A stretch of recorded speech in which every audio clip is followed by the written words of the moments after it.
Bismillahirrahmanirrahim. Assalamualaikum warahmatullahi wabarakatuh. Waalaikumsalam. Pertama sekali bersyukur pada Allah Subhanahu Wa Taala kerana pertemuan ini dapat bersama-sama dengan tuan-tuan, khususnya lah daripada JPN ataupun SPI di Pulau Pinang. Terima kasih banyak-banyak kerana sudi menjemput kami di Sarawak ni lah. Kalau diikutkan siapalah kami di Sarawak ni di Pulau Pinang sana ramai tuan guru, tetapi oleh kerana rasa terpanggil untuk berkongsi sesuatu mungkin daripada bumi Sarawak ini ada kelainan sedikit barangkali lah dalam pengalaman-pengalaman yang sedikit, insyaAllah kita cuba untuk bersama-sama dengan tuan-tuan yang berada di Pulau Pinang dan juga sahabat-sahabat warga pendidik yang lain lah di semua tempat yang dapat bersama dengan kita pada petang ini. Dan begitu juga pegawai-pegawai SPI yang dapat bersama pada petang ini, iaitu Ustaz Afadil Ustaz Faizan dan juga Ustaz Mukhtar. Alhamdulillah berdapat bersama dengan orang hebat daripada Pulau Pinang ni, rasa sungguh teruja, sungguh seronok jugalah. Oleh kerana kita dapat jarang lah tahun lepas sempat berjumpa dan kali ini sudah begitu lama lah tak dapat bertemu sahabat-sahabat daripada negeri-negeri lain. Berkat daripada pandemik ni lah kita tengok positifnya yang jauh dapat didekatkan, bahkan semakin akrab. Dalam kes-kes tertentu, dalam keadaan COVID ni sebenarnya kita semakin akrab. Banyak kita berhubung dalam alam maya dan sebagainya. Dan jadi saya mengucapkan banyak-banyak terima kasih sekali lagi atas jemputan ini. Mudah-mudahan sedikit sebanyak dapat memberi input khususnya kepada diri saya sendiri, menimba pengalaman bersama dengan orang yang hebat. Dan begitu jugalah mudah-mudahan apa yang bakal saya sampaikan sedikit sebanyak dapat sebagai input tuan-tuan, khususnya warga pendidik yang dapat bersama kita pada petang ini. Jadi dalam sembang-sembang kita Ustaz, santai pada petang ini, tajuk kita memang anda tak lari daripada oleh kerana kita ni dah dekat dengan Hari Raya Korban. Yang masih ada berkisar juga Ustaz tentang korban itu, cuma mungkin elaboration penerangan anda ni agak mungkin maksudnya tak mendetailkan sangat tentang ibadah korban itu. Cuma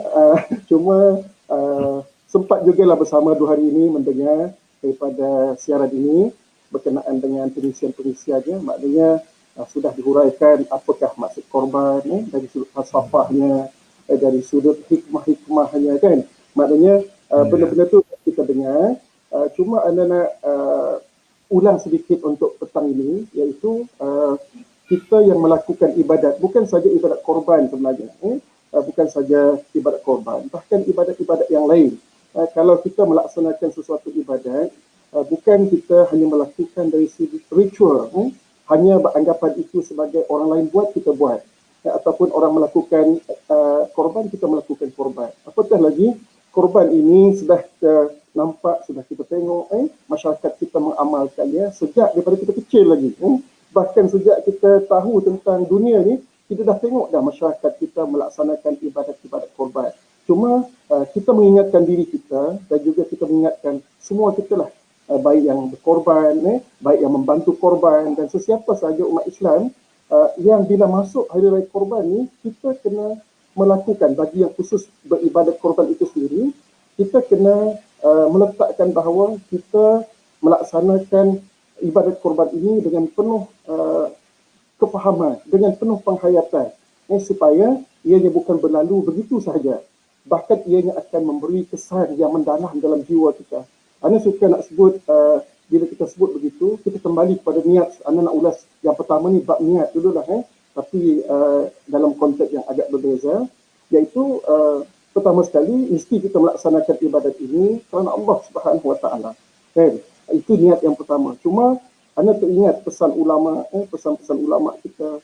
Contohnya kita pergi ke masjid, walaupun kita niat nak solat, nak solat berjemaah, tak salah, bahkan digalakkan kita niatkan lagi niat-niat sampingan itu, supaya niat-niat sampingan itu akan mencambahkan lagi pahala kita, dan yang paling indahnya Islam ini ialah niat itu bukan hanya untuk mendapatkan pahala, sudah sisi niat itu memang silap niat kita tak dapat pahala, itu memang yang pertama. Tetapi yang penting juga ialah dalam niat itu sendiri, niat itu boleh membina akhlak kita. Dengan niat-niat itu, benda itu akan membentuk kepada akhlak kita. Kan dengan niat itulah akan lahirnya akhlak-akhlak yang terlebih daripada diri kita, kerana kita telah meletakkan niat-niat tersebut dalam amalan-amalan kita seharian. Ambil contohlah dalam kita beribadat, katakanlah kita dah meletakkan niat kita berkorban ini semata-mata kerana Allah Subhanahu Wa Taala. Tetapi tak salah untuk kita letakkan dalam kita berkorban ini juga kita letakkan apa tujuan. Kita niatkan bahawa kita nak bersedekah kepada fakir miskin. Bayangkan tuan-tuan, bila kita niat bersedekah untuk fakir miskin, macam saya sendiri, saya berkorban di Kedah tahun ini. Saya berkorban di Kedah, disedekahkan kepada pondok-pondok yang ada di Kedah yang terlibatlah. Kerana kita di Sarawak tahun ini kita tak boleh berkorban. Maknanya SOP kita agak ketat, negeri Sarawak ketat. Kita tak menyalahkan benda itu, tapi kita alihkan korban kita di Kedah, misal kata. Ada yang berkorban di negara-negara yang lain, yang lebih memerlukan. Yang Ana maksudkan tadi ialah bila kita niat untuk bersedekah, kita tak ada menjadi masalah. Kita tak merasa daging sedekah kita, kan? Kita tak merasa daging korban kita. Bahkan kita tak rasa rugi pun. Yang kita bayar RM1,000, yang kita bayar RM750, ataupun berapa harganya, kita tak rasa rugi. Sebab niat kita berkorban tadi ialah untuk bersedekah. Kita nak pahala sedekah. Itu contohnya tuan-tuan, bagaimana niat sedekah tadi menyebabkan kita rasa tak kisah pun tentang daging korban itu. Walaupun dibolehkan kita mengambil 1/3 daripada daging, kita tak kisah sebab kita berniat untuk bersedekah kepada fakir miskin ataupun orang yang lebih berhak untuk merasa daging korban itu. Itu yang maknanya niat yang perlu kita letakkan. Contoh saja tuan-tuan. Antara niat lain ialah dalam kita berkorban, tambahkan lagi niat kita. Iaitu niatnya juga ialah kita nak merapatkan hubungan silaturahim. Bayangkan tuan-tuan, kalau kita melaksanakan ibadah korban, sebab itu korban ni tak boleh dalam SOP ketat ni tak boleh dibuat macam tadi di Sarawak lah, sebab dia perlu akrab, dia perlu rapat, kita perlu bersama-sama menumbangkan kerbau, pegang leher, pegang tali. Masya Allah, dalam keadaan kita tidak ada pandemik, kita rasa ibadat korban ini mentautkan hati-hati kita yang tinggal di taman, hati yang tinggal di kampung. Maknanya bila kita letakkan niat itu untuk ukhuwah Islamiah, maka tidak adalah, minta maaflah, timbul nak bergaduh, nak ambil ekornya, nak bergaduh, nak ambil hatinya, bergaduh, nak ambil kepalanya, nak minta tanduknya. Jadi tuan-tuan, warga pendidik sekalian dan penonton-penonton yang dapat melihat kita pada petang ini, maknanya kita dapat mengelak perkara itu. Kenapa? Kerana kita meletakkan antara niat tadi ialah ukhuwah fillah. Kan kita tak mahu diganggu perasaan-perasaan buruk sangka. Ya ayyuhallazina amanu jtanibu katsiran minadh-dhanni inna ba'dadh tajassasu wa la yaghtab ba'dukum ba'dha. Kan sesungguhnya berburuk sangka itu adalah dosa, kan? Jangan kita saling mencari kesalahan. Kadang-kadang minta maaflah, mungkin benda ni tak wujud, saya sebut saja dalam berkorban ni sengaja kita mencari-cari kesalahan. Tengok, bagi tak betul, timbang tak betul, kan? Yang tu dapat daging, kita dapat tulang. Contoh, minta maaf lah tuan-tuan, mungkin tak berlaku di tempat tuan-tuan, tapi kalau masyarakat tak faham, kadang-kadang selepas berlaku korban itu berlaku silap faham, berlaku di surau tak bertegur siapa, kan? Kerana waktu korban hari itu berlaku kesilapan dalam AJK penganjur tu tentang pengagihan, tentang banyak perkara lah, kan? Jadi di situ masuk jarum-jarum syaitan ni, sedangkan kita beribadat kepada Allah Subhanahu Wa Taala. Timbul pula pemusuhan. Lepas korban tak bertegur sesama ahli karyah. Na'udzubillah tuan-tuan. Tak bertegur sesama ahli jabatan contohnya. Jadi yang kita letakkan niat yang kedua tadi ialah supaya kita menjalinkan hubungan silaturahim. Kita mengadakan korban ini supaya ukhuwah kita menjadi akrab seperti yang dituntut oleh agama kita. Itu yang kita letakkan contoh tuan-tuan, dan tuan-tuan bijak lagi lah untuk mengaitkan banyak lagi niat-niat yang seterusnya. Ataupun niat yang seterusnya ialah kita nak menegakkan syiar Islam. Tuan-tuan sekalian, lebih-lebih lagi kita di jabatan, kan, macam kami insya-Allah di SPI itu sendiri mewakili jabatan di Negeri Sarawak.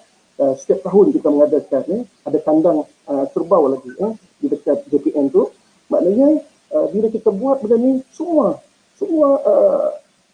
boleh dikatakan ramai yang datang tu saudara-saudara kita yang bukan beragama Islam, yang bukan beragama Islam. Jadi bila kita letakkan niat kita nak menunjukkan syiar Islam, kita pun merancang pengurusannya dengan baik, pengagihan dengan baik. Mungkin sebelum kita nak buat, kita tazkirah dulu. Sebab apa? Sebab niat nak meletakkan syiar tadi. Kalau kita tak letak syiar, mungkin kita buat ala kadar saja. Kan? Mungkin kita tak sempat nak letakkan agenda pertama, bagilah penerangan. Apakah kebaikan tentang korban ini? Kan? Kenapa korban ini dituntut? Sekurang-kurangnya, bila kita buat begitu, syiar Islam itu akan dipahami oleh masyarakat. Kan? Yang bersama dengan kita di jabatan itu, mungkin inilah peluangnya nak mengenal kenapa orang Islam berkorban. Samakah korban ini dengan menyembelih seperti biasa? Walaupun yang disembelih itu binatang itu mati, lepas itu dimakan, sama dah saja dengan sembelihan biasa. Tetapi apa bezanya dengan korban? Maknanya di situ kita letakkan agenda untuk memberi penerangan. Sebab apa? Sebab niat kita tadi ada sesuatu yang kita letakkan untuk menaikkan dan meletakkan syiar Islam itu sendiri. Jadi itu yang saya nak sebut yang pertama lah, dalam masa yang pendek ini, masa pun tak panjang. Jadi yang kedua ialah saya nak ambil contoh pertama bab niat tadi, kita cambahkan niat kita. Yang kedua saya nak highlightkan berkenaan dengan korban ini, ibadat korban ini. Kita tolak dululah ibadat korban yang secara hakikat itu, menyembelih binatang. Yang kedua ialah kita nak ambil roh pengorbanan. Kan? Maknanya bila kita berkorban, secara zahirnya korban binatang, tetapi yang kita nak ambil yang lebih besar lagi ialah kita nak meningkatkan semangat pengorbanan. Kan? Itu penting dalam kita menjadi khalifah Allah, dalam kita nak menjadi seorang yang taat kepada Allah Subhanahu Wa Taala. Sebenarnya kita perlu kepada satu semangat, iaitu semangat pengorbanan, semangat berjuang, semangat berkorban. Bukan setakat nak taat kepada Allah dalam perkara yang diperintahkan. Nak solat bukan senang, nak pergi ke masjid bukan senang. Bahkan nak ambil wuduk, saya rasakan saya sendiri, bila kita kena sakit gawat, contoh dah tuan-tuan, nak ambil wuduk dalam bilik kita sendiri, kan? Tempat berwuduk dalam bilik, bayangkan, bila kita sakit, kita nak istiqamah setiap malam sebelum tidur, nak berwuduk, di situ pun memerlukan kepada perjuangan. Kita nak salat witir sebelum tidur, memerlukan kepada perjuangan. Dalam erti kata, nak taat kepada Allah, melakukan perkara-perkara yang diperintah oleh Allah, mesti ada pengorbanan. Dan begitu juga dalam mentaati Allah, dalam meninggalkan perkara-perkara yang ditegah oleh Allah, perlu kepada pengorbanan. Kan? Kita nak tinggalkan perkara, maksudnya minta maaf lah, jangan mengumpat, kan? Perlu pengorbanan. Jangan sombong, perlu pengorbanan. Bahkan orang kata, kita korbankan lembu, kita korbankan kambing, sebenarnya tolong korbankan sifat-sifat mazmumah. Itu orang yang faham, tuan-tuan. Orang yang melihat korban itu bukan setakat korban, tetapi melihat korban itu dalam sudut yang jauh lagi, dari sudut falsafahnya dengan sudut syariat Islam itu sendiri, kita korbankan perkara-perkara mazmumah dalam diri kita. Bayangkan, setiap tahun kita berkorban, kita telah mengorbankan sifat-sifat mazmumah. Mana mungkin, tuan-tuan, kita tak menjadi mukmin yang solehah, mukmin yang soleh, mukmin yang baik, insya-Allah. Jadi, berkenaan dengan meningkatkan semangat korban ini, saya suka nak baca ayat yang selalu kita baca dalam surah As-Saff.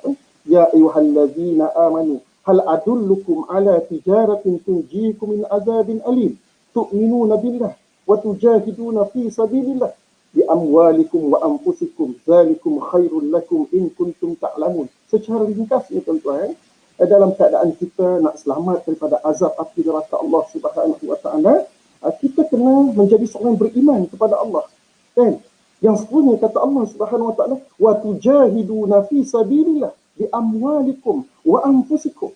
Hendaklah kamu berkorban dengan harta benda, dengan nyawa. Nyawa tadilah termasuk perasaan kita, yang berkaitan dengan diri kita, dalaman diri kita ini, nyawa kita, rohani kita. Kita sanggup berkorban demi agama Allah Subhanahu Wa Taala. Itu yang lebih baik sekiranya kamu mengetahui. Dan saya sebut dulu, ganjarannya orang-orang yang sanggup berkorban ini, yaghfir lakum dzunubakum wa yudkhilkum jannatin tajri min tahtiha al-anhar. Allah beri jaminan dosanya diampunkan oleh Allah. Ganjaran daripada korban kita lainlah, kan? Ganjaran yang lain lagi ialah kita sanggup bersungguh-sungguh berkorban. Wa tujahiduna fi sabilillah bi amwalikum wa anfusikum. Satu package lagi yang diberi oleh Allah, yaghfir lakum dzunubakum wa yudkhilkum jannatin tajri min tahtiha al-anhar. Kita tolak dulu benda tu sebab masa ringkas. maknanya ganjaran yang besar untuk kita berkorban. Nama seringkas ini suka saya nak bila sebut semangat berkorban. Saya nak bawa satu tokoh. Saya tengok Ustaz Azwadia itu bawa cerita-cerita kan. Sebelum saya nak cerita kisah di Sarawak, guru-guru kita kan. Saya nak bagi contoh. Bagaimana sahabat Nabi SAW. Semua kita kenal tuan-tuan. Sahabat Nabi yang bernama Abu Ayyub Al-Ansari. Saya tak naklah cerita panjang bagaimana kisah Abu Ayyub Al-Ansari ini. Sebab antara orang-orang yang beriman awal dengan Rasulullah ketika perjanjian Aqabah yang kedua. Dia beriman dengan Nabi ketika perjanjian Aqabah yang kedua. Nak diceritakan bagaimana dia telah tempat rumah dia telah dipilih oleh Nabi tempat dia bermalam satu. Menunjukkan betapa akrabnya. Bayangkan 7 bulan Nabi tinggal di rumah Abu Ayyub Al-Ansari. Bayangkan tuan-tuan, rapatnya hubungan. Orang menumpang rumah kita 7 bulan, rasakan memang macam adik-beradik lah. Betapa akrabnya hubungan dia dengan Nabi SAW. Dan kalau tuan-tuan pergi sekarang umrah, saya teringat rumah Abu Ayyub Al-Ansari, kalau kita nak tengok tempat masuk jenazah tu kan, tempat kiblat, sebelah kiblat tu, dia hanya tinggal tembok yang kecil saja. Dulu-dulu mula-mula kita pergi, kita ditunjukkan, ini rumah Abu Ayyub Al-Ansari. Rumahnya kecil, tinggal satu tembok je tuan-tuan. Nak menandakan betapa pentingnya, jangan dibuang. Jangan dibuang tanda ini adalah tanda seorang tokoh yang hebat. Cuma saya nak sebut Abu Ayyub Al-Ansari tuan-tuan dalam konsel petang ini, dia telah menyertai semua peperangan bersama dengan Nabi SAW. Semua peperangan dia bersama dengan Nabi. Bahkan disebut bagaimana kisahnya sehingga di zaman Muawiyah bin Abu Sufyan, dalam ketika itu umurnya 80 tahun. Sekitar 80 tahun. Kalau kita 80 tahun, apa yang kita nak buat tuan-tuan? Minta maaf lah, kalau saya lah, dah berkira-kira lah, umur 60 nak duduk lah, nak rehat lah dengan anak-anak lah, duduk di rumah lah, selesa lah. Tapi bayangkan Abu Ayyub Al-Ansari, dia boleh pergi berperang sehingga kan disebut dia nak menakluk kota kena berpegang pada satu hadis Nabi SAW. Dia nak menakluk kota Konstantinopel. Tetapi dalam kudratnya yang begitu lemah, akhirnya dalam perjalanan dia telah meninggal. Kita stop di situ saja tuan-tuan untuk kisahnya. Maknanya dia tak sampai, dia tak mati syahid, tapi dia mati dalam ketuaan, dengan keuzuran, dia mati dalam berjuang di jalan Allah Subhanahu Wa Taala. Saya cuma nak kaitkan dengan semangat perjuangan itu. Bagaimana seorang sahabat Nabi, kalau saya lah kadang-kadang kan pergi umrah, bawa orang pergi umrah kan, sempat juga lah jadi mufawwidh pergi haji ni tuan-tuan. Orang selalu sebut dengan saya, kan? Dia kata kalau saya, dan saya jumpa, sehingga kan saya pernah menangis. Jemaah berpisah. Seorang guna grup lain. Yang suami ni, dia guna grup lain. Bila bertemu, dia ikut masing-masing menangis. Saya tanya, kenapa dia menangis?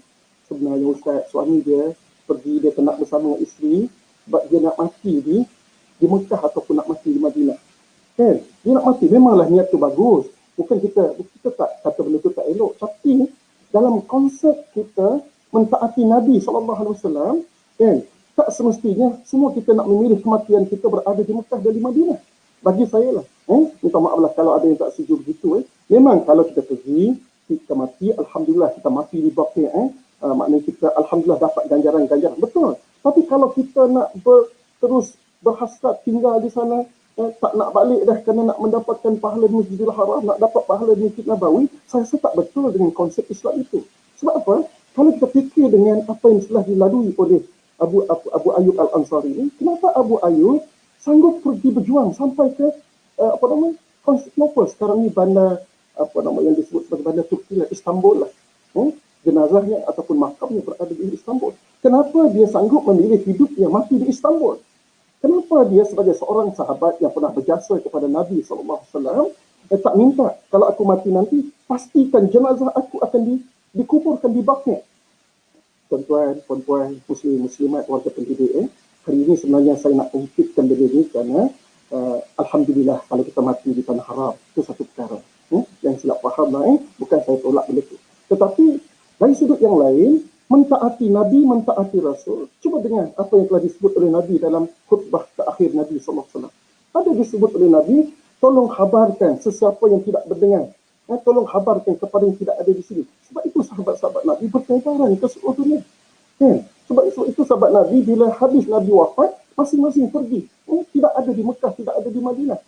Maka dalam konteks itu, bagi saya lah, kita mengambil semangat sahabat, وَتُجَاهِدُونَ فِي سَبِيلِ اللَّهِ Di amwalikum wa anfusikum, maknanya bila kita taat kepada Allah, taat kepada Rasul, cara kita mencintai Nabi dan cara kita mencintai Rasul itu, tolong sebarkan apa yang diperintahkan, yang diperintahkan oleh Allah Subhanahu Wa Taala dan Rasul, iaitu menyebarkan agama Allah Subhanahu Wa Taala, berdakwah di jalan Allah Subhanahu Wa Taala. Kemana kita nak berdakwah? Dekat rumah kita, jauh daripada rumah kita. Masya Allah, saya sebut ni tuan-tuan, ada kaitan dengan kami di Sarawak ni lah. Sebab kami di Sarawak ni, Masya Allah, kita sebut sembang petang-petang ni, kami kekurangan guru, Ustaz. Masya Allah. Betapalah kesilapan yang kita kepada anak-anak, kepada sekolah-sekolah. Sehingga kan saya ditelepon oleh guru besar pengetua, Ustaz, ni salah SDI ni. Kalau anak-anak kami tak berpendidikan agama ni, berapa lama ni kami tak ada guru ganti yang menggantikan yang telah balik ni. Masya Allah, tuan-tuan. Masya Allah. Betapa sedihnya. Sedih kita mendengar, tetapi cuba kita kembalikan kepada diri mak bapak. Bagaimana perasaan mak bapak anak dia tak belajar pendidikan agama?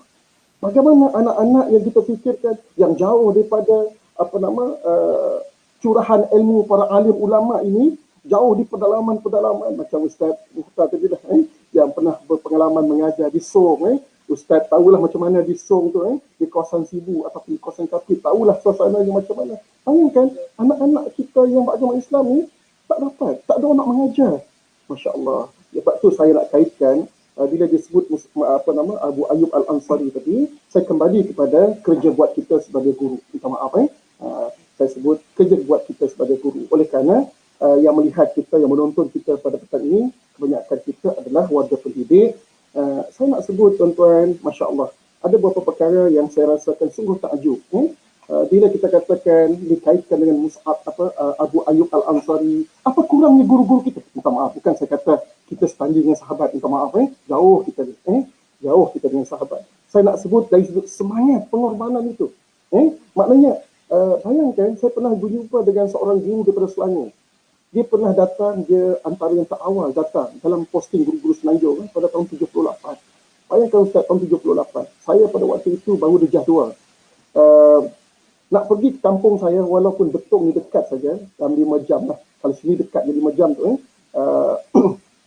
terpaksa menggunakan kapal kargo. Daripada Kuching nak pergi ke kampung saya 8 jam. Saya tengok ustaz-ustaz yang mengajar pada masa itu, Masya Allah. Saya sungguh kagum. Saya menjadi seorang ustaz, saya menjadi seperti sekarang, selalu saya sebut. Mungkin ada yang menonton pada malam ini, ada seorang cikgu yang saya tak dapat lupa. Walaupun dia bukan ustaz, dia cikgu. Dia mendidik saya, akhirnya saya tak tinggalkan solat. Saya pernah sebut, seorang guru BM. Dan begitu juga ustaz-ustaz yang posting-posting di kawasan-kawasan yang pedalaman ni. Saya terfikir, Masya Allah, patutlah ustaz-ustaz kita dulu sanggup pergi ke Sarawak. Kerana mereka ada semangat seperti Abu Ayyub Al-Ansari. Mereka ada semangat seperti Abu Ayyub Al-Ansari. Mereka tak peduli. Mereka meredah di mana kami berada. Di situ bumi Allah ditegakkan. Di mana kami berada, di situ jasad kami akan disemadikan. Masya Allah, tuan-tuan. Bayangkan Abu Ayyub Al-Ansari tak fikirlah nak jenazah dia dikuburkan di Mekah, di Madinah lah. Yang dia fikir, di mana dia meninggal, di situ dia dikuburkan. Maka di situ saya nak sebut, tuan-tuan, dalam masa yang ringkas ini, terima kasih kepada guru-guru. Ini rayuan saya kepada yang dah pindah. Alhamdulillah, ramai sahabat-sahabat kita yang telah sangat berjasa kepada Sarawak yang dah pindah. Termasuk Ustaz Mukhtar lah. Ustaz Mukhtar, tapi Ustaz Mukhtar tak berapa lama, tak apa. Saya rasa pengalaman hanya Allah saja yang boleh membalas. Tahu 2 tahun tu apa yang telah kita buat, kan? Mungkin Ustaz Mukhtar telah menyebabkan macam saya lah. Anak-anak tahun 6, anak-anak sekolah menengah tak tinggal solat. Mungkin ada peninggalan jasa kita, kan? Saya puji sahabat-sahabat telah balik. Walaupun itu ada lagi yang balik, Masya Allah. Kadang-kadang menitis air mata kita. Mana yang betul-betul rapat kita, menitis air mata kita. Allah, kehilangan lagi permata. Kehilangan lagi permata. Kehilangan lagi permata. Kan? Betapa kita kagum. Bagi saya lah. Satu, saya rasa, yang dipostingkan di Sarawak ini, begitu mujahadah lah. Yang pertama sekali posting di Sarawak. Ada yang positif, ada yang negatif. Kebanyakan yang positif. Ada juga yang daripada Selangor baru ni, mak dia telefon dalam tahun lepas dah. Yang ini sangat positif. Mak positif, anak pun positif.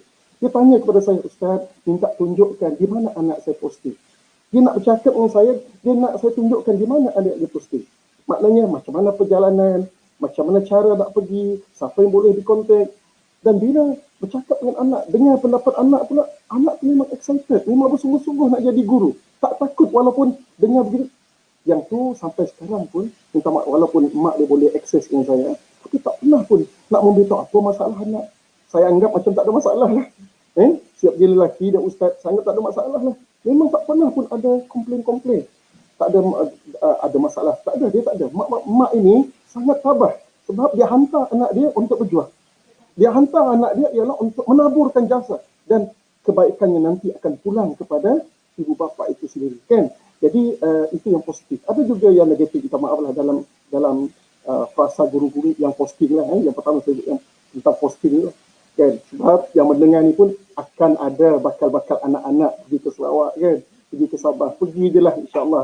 InsyaAllah kami tunggu di sini dengan pengalaman-pengalaman yang manis insyaAllah. Ada seorang tu, anak dia dekat kawasan tak berapa jauh daripada Kuching, 45 minit berkuching. Dalam guru intim dalam 3 tahun lepas lah, seorang parent tu call, dia kata dapat pindah ke Kuching kau Ustaz.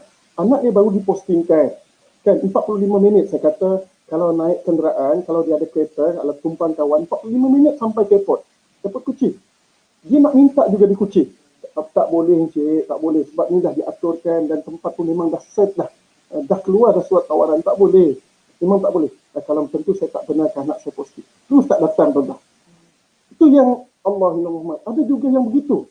Kan, ada juga yang begitu. Ini saya sembang-sembang lah, bukan kata mungkin dia ada pendirian yang lain, wallahualam, kita tak kata apalah. Cuma saya nak beri contoh kepada tuan-tuan bagaimana nak disebutnya bahawa kita yang nak posting ini penuh dengan pengorbanan.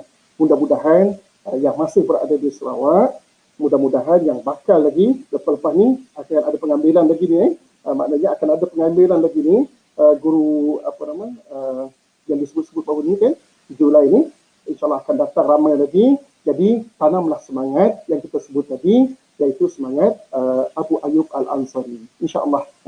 Yang kedua, saya nak tunjukkan, pernah masa ketika itu, siapa yang masih ingat timbalan pengarah BPI Ustaz Muhammad Taib kan? Ustaz Muhammad Taib masa Ustaz Ali lah dia timbalan. Anda teringat, anda pernah bawa dia bersama kita pergi ke satu pulau, Pulau Beruit. Kalau di Sarawak ni terkenal lah dengan Pulau Beruit. Mungkin ada yang tengok yang pernah posting di Sarawak, tak tahu Pulau Beruit itu macam mana. Kita guna enjin yang kita guna tu 400 kuda. 400 kuda. Dan sebelum itu memang sudah berlaku insiden karam, guru-guru kita yang baru posting, bayang memang mencabarlah, memang mencabar dengan gelombangnya, dengan pulau ni. Tiba-tiba karam. Alhamdulillah, yang baru postingnya ada yang sempat baling beg, apa yang ada di dalam tu semua dibaling. Tak ada baju, sehelai pinggang lah. Yang tinggal nyawa saja. Akhirnya mereka dapat mendarat di tepi. Mendarat di tepi, semua selamat. Alhamdulillah. Dan ada yang tak jadi posting, diubah ke tempat lain sebab sudah berlaku kata orang perasaan ni, tidak rasa penuh lagi, tidak rasa full lagi semangatnya. Maka ada yang masih bertahan, terus dipostingkan. Jadi kami pergilah sambil-sambil menziarahi yang pernah banjir ini. Ditakdirkan oleh Allah, ketika kami pergi bersama Ustaz Muhammad Taib, gelombang besar, Masya Allah. Memang gelombang besar lah. Kalau tak silap anda, masa tu Ustaz Fauzi pun ada. Ustaz Fauzi Abdul, dia pun ada sekali. Ustaz Fauzi Abdul, anda lupa lagi siapa seorang ni. Gelombang besar, kami pun gelak lah untuk menghilangkan rasa takut. Sampai di pulau, Ustaz Muhammad Taib kata, dia soal kaki pancing kan, dia selalu soal kaki pancing.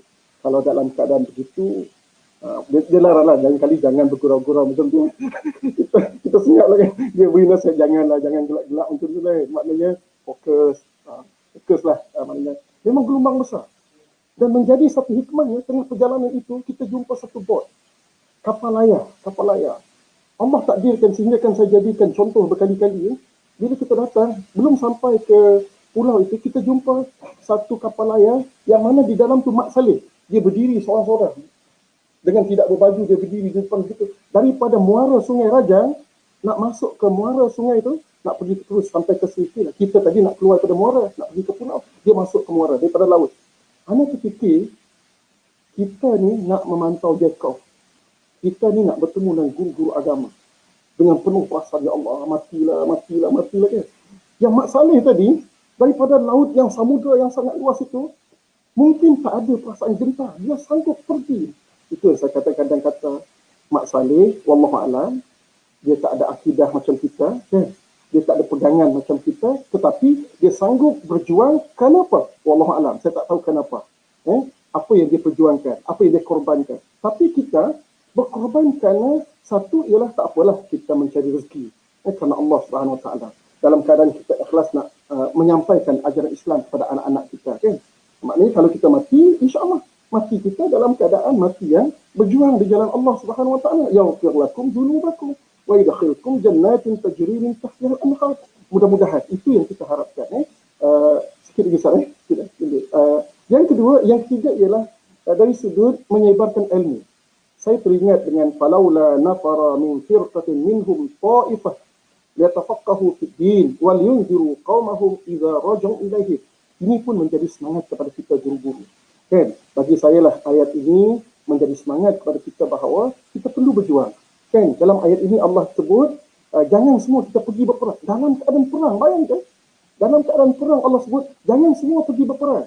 Hendaklah ada sebahagian daripada kamu liyatafaqahu fid din, dan kita faham fid din itu bukan ilmu nakli semata-mata, ilmu akli, termasuk matematik, termasuk geografi. Kan?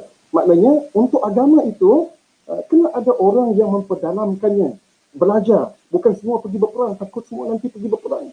Tak ada yang nak mengajar ilmu, kan? Sedangkan ilmu ini menjadi asas kepada tamadun Islam. Iqra bismi rabbikal ladzi khalaq, kan? Maknanya asas kepada agama kita. Jadi bila kita menuntut ilmu, disebut oleh Allah kena ada sebahagian kamu menuntut ilmu. Maka tidak ada lain bagi saya lah, guru-guru sangat sesuai nak beri contoh. Orang yang menuntut ilmu itu ialah guru-guru, kebanyakannya lah. Dan sesuai lagi dengan guru itu ialah waliyunziru qaumahum idza raja'u ilaihim. Siapa yang selepas belajar mengajar ilmu kepada orang lain. Tidak ada orang lain melainkan guru-guru. Kan? Waliyunziru qaumahum idza raja'u ilaihim. Jadi apabila kita telah dapat ilmu, disebut oleh Allah Subhanahu Wa Taala, kenapa kamu perlu menuntut ilmu? Supaya kamu menyebarkan ilmu yang ada pada kamu. Maka saya rasa yang ada pada petang ini, kita sebagai guru-guru, kita telah berada di satu tempat yang kata orang sesuai sangatlah, sehingga sahabat-sahabat kita tulis bahawa guru ini jutawan akhirat. Masya Allah, panjang ceritanya tuan-tuan, dengan pengalaman-pengalaman kita. Dan ada yang sebut bahawa pejuang senyap, ataupun apa istilah dia, pejuang yang sebenar, kan, pahlawan yang sebenar adalah guru. Maknanya orang lain yang kecil hati lah, kan, doktor yang kecil hati, arkitek yang kecil hati. Kita nak angkatkan semangat guru ni, kita lah pahlawan yang sebenar. Tak nak dipuji, walaupun tak diangkat sebagai datuk, tak apa. Guru-guru sampai ke mati dapat cucu je, bukan datuk. Okay. Itu yang kita sebagai guru ni mudah-mudahan kita ingat bahawa kita ni adalah orang yang sesuai dengan firman Allah, iaitu kita yatafaqahu fid din wal yunziru qaumahum idza raja'u ilaihim. Masya-Allah. Kalaulah kita dapat mengamalkan perkara itu, saya tengok ada ketua penolong kerakanan saya di komen tu, alhamdulillah, sebut tadi tentang guru lah, masalah-masalah kita di Sarawak ni. Mudah-mudahan itu yang seterusnya saya nak sebut, iaitu hendaklah kita bersungguh-sungguh dalam kita melakukan amal kita, kerja kita. Sebab kita ni sebagai ustaz, lebih-lebih lagi lah kita faham kerja kita adalah sebagai ibadat. Kena ada itqan, kena ada satu yang kita sebut ka'annaka tarahu fa in lam takun tarahu innahu yaraka. Dalam kita beribadat kepada Allah Subhanahu Wa Taala, kita buat dengan sehabis baik. Biar kita menjadi guru yang betul-betul bersungguh-sungguh, bukan setakat kita terima 25 hari bulan, ataupun sekarang ni awal-awal dapat gaji awal, kan. Bukan menjadi objektif utama kita. Tak salah pun kita tunggu gaji. Tak salah kita tunggu gaji, kerana kita bekerja untuk menyara. Sebab tu saya katakan tadi, kita ingatkan balik, tak salah kita perbanyakkan niat, tetapi hakikat yang utama yang perlu kita ingat ialah kita perlu bersungguh-sungguh, macam kita berkorban tadi juga, kita amalkan ibadat korban itu bersungguh-sungguh, kita puasa bersungguh-sungguh, kita solat bersungguh-sungguh, supaya ibadat kita diterima oleh Allah Subhanahu Wa Taala. Kan? Minta maaf Ustaz, sembang-sembang jadi tak sembang, Ustaz, semangat pula. Jadi Alhamdulillah. untuk akhirnya, oleh kerana masa pun agak lebih, minta maaf agak banyak, mudah-mudahan sekiranya nanti ada peluang kita bertemu lagi, dan dalam ruang dan peluang yang ada, terima kasih kepada guru-guru yang pernah berkhidmat di Sarawak, sama ada yang pernah sama ada terus berkahwin di sini. Alhamdulillah ramai juga sahabat-sahabat yang terus berkahwin di sini, ataupun yang dah balik ke Sarawak macam Ustaz yang balik ke Semenanjung, ke negeri tanah air sendiri seperti Ustaz Mohtar, tahniah Ustaz Mohtar. Terima kasih atas jasa-jasa kepada kami di Sarawak, dan kepada anak-anak sahabat-sahabat yang bakal datang ke Sarawak, hendaklah kita perbetulkan niat, hendaklah jadi seperti mana Abu Ayyub Al-Ansari tadi, kita membantu agama Allah, in tansurullah wa yansurkum wa yuthabbit aqdamakum. Mohon maaf banyak-banyak. Saya daripada bumi Sarawak yang jauh ini minta izin untuk berkongsi sedikit pada petang ini. Mudah-mudahan apa yang dikongsikan akan memberi manfaat. Terima kasih kepada HDI Pulau Pinang, terima kasih kepada Jabatan Pendidikan Negeri Pulau Pinang, dan juga Teknis Pulau Pinang yang begitu aktif. Bagi saya lupa nak puji, inilah program yang intensif. Program yang saya rasa orang lain tak buat dah Ustaz. Aizudi, orang lain tak buat ni. Tapi SDI tu buat, Masya Allah, hebatlah. Ustaz Aizan dan KTP tadilah sempat tengok sekejap. Mudah-mudahan kita siru ala barakatillah. Mudah-mudahan kita semua akan diberkati oleh Allah dan bertemu nanti di syurga Ustaz. Terima kasih banyak. Assalamualaikum warahmatullahi wabarakatuh. Waalaikumsalam warahmatullahi wabarakatuh. Terima kasih banyak Fadil Ustaz atas perkongsian tadi. Kami rasa sangat kerdil lah Ustaz. Yang tak pergi Sarawak ni rasa sangat kerdil. Pengalaman lain tu bisa Ustaz. Pengalaman lain tu bisa. InsyaAllah. Asalnya kita kena ulang lagi Ustaz. Siri kedua dan ketiga dekat-dekat EJ Tukar nak buka tu. Itu kita kena ulang lagi. Betul. Moga-moga ada yang semangat Abu Ayyub Al-Ansari tu, dia akan terus isi tukar. Mohon ke Sarawak. Amin ya rabbal alamin. Orang-orang yang hebat Ustaz. Orang yang hebat lagi lah kami hebat. Ya, hebat orang yang ke Sarawak. Alhamdulillah. Jadi tuan-tuan, sebenarnya kita memang banyak lagi kita nak minta sharing daripada Fadil Ustaz ni. Terutama berkaitan dengan Sarawak. Katanya hari ni pun dah ada jalan darat tu Ustaz ya. Ya. Di Sarawak ya, alhamdulillah banyak lagi, tapi memandangkan waktu maghrib dah dekat nak masuk di negeri Ustaz, Pulau Pinang tak apa. Ya betul. Ya, Ustaz, terima kasih banyak. Kita seterusnya tuan-tuan, kita sebelum kita berakhiri, marilah sama-sama kita angkat tangan, menadah tangan, mohon munajat pada Allah Subhanahu Wa Taala. Bersempena dengan alhamdulillah hari ini ramai orang-orang yang baik bersama dengan kita. Moga-moga mereka mengaminkan doa, kita pun tumpang sama tuan-tuan. Marilah sama-sama kita mengaminkan doa yang akan dipimpin oleh Al-Fadhil Ustaz Mohtar bin Ismail. Persilakan Al-Fadhil Ustaz. Bismillahirrahmanirrahim. Ila hadrat Nabi Mustafa wa ala alihi wa ashabi kiram wa li arwahil muslimin wal muslimat wal mu'minina wal mu'minati kafatan ammah. Syai'un lillahi lahumul fatihah. A'udzu billahi minasyaitonir rajim. Bismillahirrahmanirrahim. Alhamdulillahi Rabbil Alamin, Ar-Rahmanir Rahim, Maliki Yawmiddin, Iyyaka na'budu wa iyyaka nasta'in, Ihdinas siratal mustaqim, siratal ladzina an'amta 'alaihim ghairil maghdubi 'alaihim waladdallin. Amin. A'udzu billahi as-sami'il 'alim minasy syaithanir rajim. Bismillahirrahmanirrahim. Alhamdulillahi Rabbil Alamin, hamdan yuafi ni'amahu wa yukafi'u mazidah. Ya Rabbana lakal hamdu kama yanbaghi li jalali wajhika al-karim wa 'azim sultanik. Allahumma salli ala sayyidina Muhammadin tibbil qulubi wa dawaiha wa 'afiyatil abdani wa shifaiha wa nuril absari wa diyaiha wa ala alihi wa sahbihi wa sallam. Allahumma ya Allah, ya Rahman ya Rahim. Tuhan yang menggerakkan denyutan jantung ini, Tuhan yang sentiasa melimpahkan rezeki kepada hamba-hambanya, Tuhan yang mengalirkan air yang dingin di kala dahaga, Tuhan yang menguasai segala pemerintahan dan menganugerahkan pemerintahan kepada sesiapa sahaja yang dikehendaki, Tuhan yang sentiasa menjaga dan mengurus kami di kala kami tidur. Ya Allah, betapapun kerap kami melupaimu, namun tidak sesaat pun terputus nikmat-Mu kepada kami. Hanya Engkau yang Maha Agung, hanya Engkau yang Maha Kuasa. Allahumma ya Hakim ya Azim, alhamdulillah. Kami bersyukur dan berterima kasih kepada-Mu ya Allah di atas nikmat kehidupan kami, nafas kami, rezeki kami, kebahagiaan kami. keselamatan kami, kesejahteraan kami yang telah Engkau limpahkan kepada kami. Allahumma ya Allah, ya Aziz, ya Fa'alun lima yurid. Sesungguhnya tugas sebagai guru adalah tugas yang mulia dan murni sepanjang zaman. Justru itu, kurniakanlah kepada kami hati yang ikhlas dalam menyempurnakan tanggungjawab yang berat ini dengan sebaik-baiknya. Dorongkanlah hati kami agar menjadikan seluruh aktiviti dunia pendidikan sebagai ibadah, mengharapkan rahmat dan keredaan-Mu semata-mata, ya Allah. Ya Allah, ya Mudabbirul Amr, pada saat dan detik ini kami hulurkan tangan pengharapan, memohon ihsan pimpinan-Mu agar Engkau anugerahkan kepada kami, warga pendidik, rasa kasih sayang untuk terus berjuang mendidik anak-anak murid kami. Kurniakanlah kepada kami kesabaran, ketabahan, semangat kerjasama yang tinggi dalam sebuah pasukan, semangat permufakatan, dan semangat juang yang tidak mengenal erti putus asa dalam memikul tanggungjawab sebagai seorang pendidik.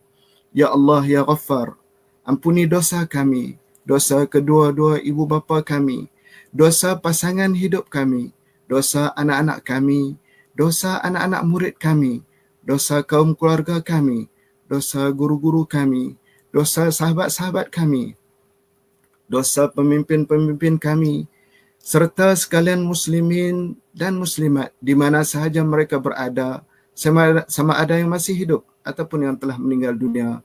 Allahumma ya zal jalali wal ikram, kekalkanlah silaturahim antara kami, selamatkan dan lindungilah kami daripada segala fitnah, perpecahan dan perbalahan.